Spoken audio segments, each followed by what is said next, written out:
Yeah.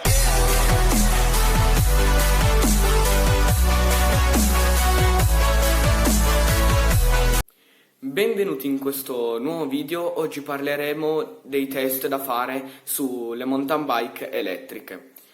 Questi test si possono fare solo sui motori Yamaha, mi raccomando. Per fare il primo test diagnostico bisogna accendere il display con il tasto power qua sotto, in questo modo.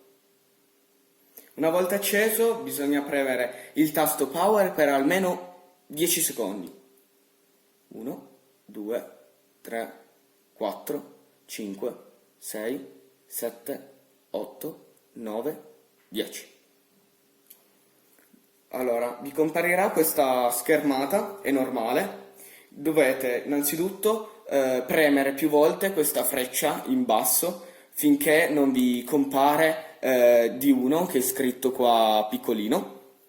Una volta che compare qua 1 dovete premere, dovete tenere premuto questo tasto qua e vi comparirà D1. Una volta D1 dovete alzare la ruota posteriore e far girare i pedali. Quindi una volta che è qua inizierà a contare quanti giri fa la ruota e quindi questo test serve per contare i giri che fa la ruota. Primo test superato. Una volta concluso il primo test diagnostico bisogna spegnere il display con il tasto power ed è finito.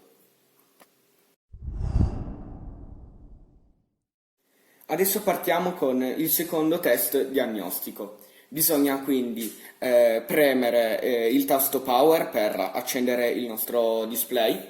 Una volta fatto questo bisogna premere 10 secondi il tasto power e quindi verremo ricollocati nella schermata di prima.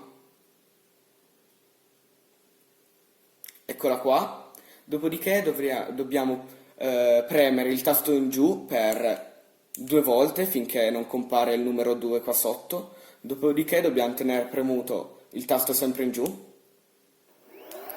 Sentiremo che il motore gira e compare 05 D2 1, è normale. Dopodiché dovremo premere il tasto fari che è qua sotto, in questo modo.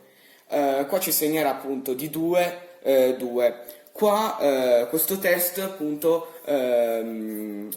ci fa capire qual è la forza che noi applichiamo sul motore. Quindi premiamo il freno posteriore e poi mettiamo il nostro piede sopra il pedale e facciamo un piccolo sforzo in giù con i pedali. E quindi possiamo vedere più facciamo sforzo sui pedali, più aumenta.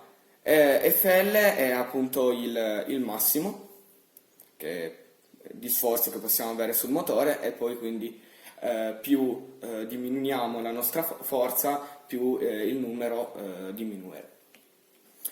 Quindi una volta fatto questo si conclude il secondo test diagnostico, quindi procediamo con il terzo e spegniamo il nostro display.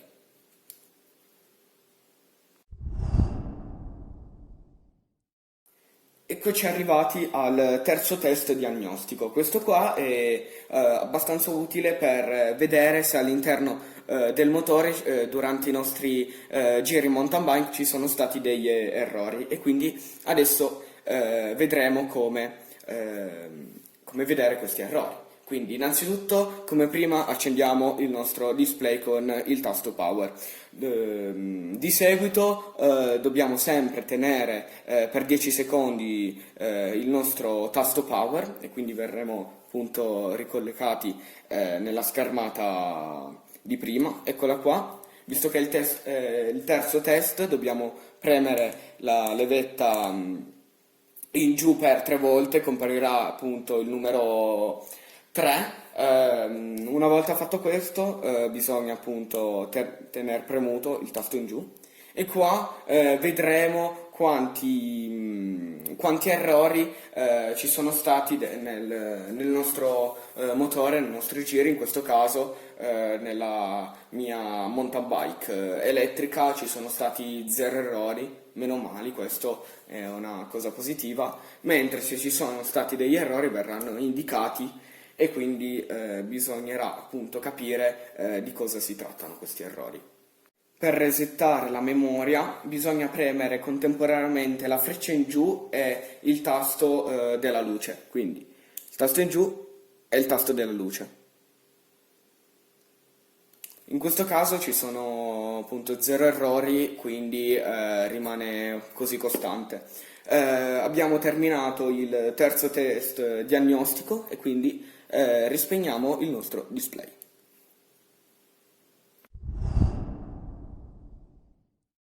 Ora passiamo all'ultimo test diagnostico, il numero 4.